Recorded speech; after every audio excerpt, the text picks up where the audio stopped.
आए उसकी तरफ ध्यान लगाएं जो पांचों के घरों को बसाता है और उन्हें बच्चों वाली बनाकर उनके दिलों को शाद करता है। आए उस जिंदा खुदा की तरफ अपना ध्यान लगाएं और अपने हाथ उठाए जो किसी को खाली नहीं लुटाता, जो झोलियों को भर देता है, जो कसरत से देता है, जो नाप नाप कर नहीं देता बल्कि दाप दाप कर हिला हिला कर और दाप दाप कर देता है।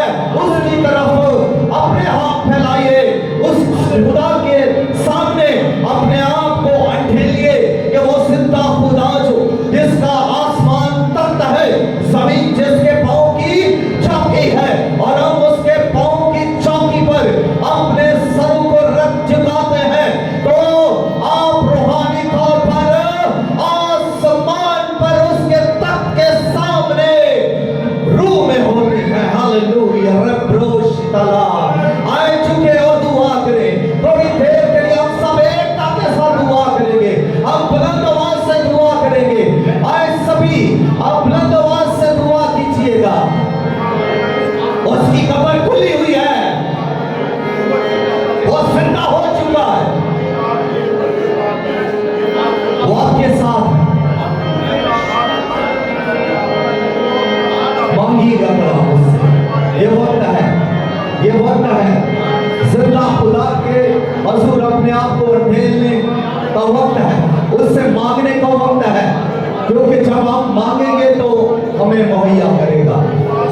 वो जिसकी कब्र खाली है उसने फरमाया है कि तू दरवाजा खटखटा तो तेरे वास्ते खोला जाएगा, तू मांग तो तुझे दिया जाएगा, तू ढूंढो तुझे तू पाएगा। और उसी ने जिसकी कब्र खाली है, जो जिंदा हो चुका है, वही फरमाता है कि तू मेरे नाम से मेरे बाप से जो कुछ मांगेगा वो तुझे देगा। जिंदा कलाम को भी मांगे अपनी जरूरत के लिए, अपने खानदान के लिए, अपने लिए। और इसी वक्त खुदा से बात कीजिए, खुदा से मांगिए कि खुदावन मेरा ज़हन खोल ताकि तेरे कलाम को मैं समझ सकूं। जिस तरह तूने रसूलों के ज़हनों को खोला, मेरे ज़हन को भी खोल। हर शख्स कहे कि है खुदावन मेरे ज़हन को खोल ताकि कलाम मुकद्दस को समझ सकूं।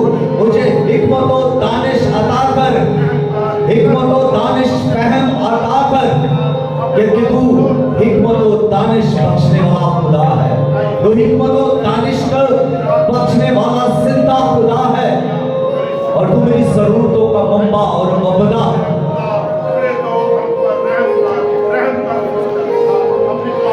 ये आपकी आवाज भी इतनी बड़ी कलीसिया, इतने सारा लोग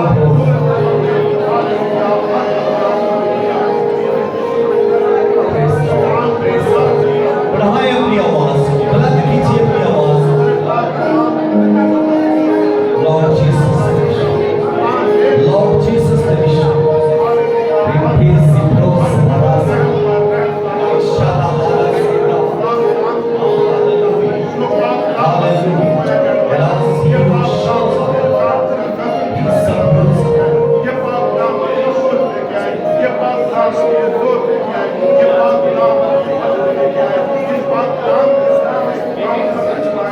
यीशु मसीह के नाम में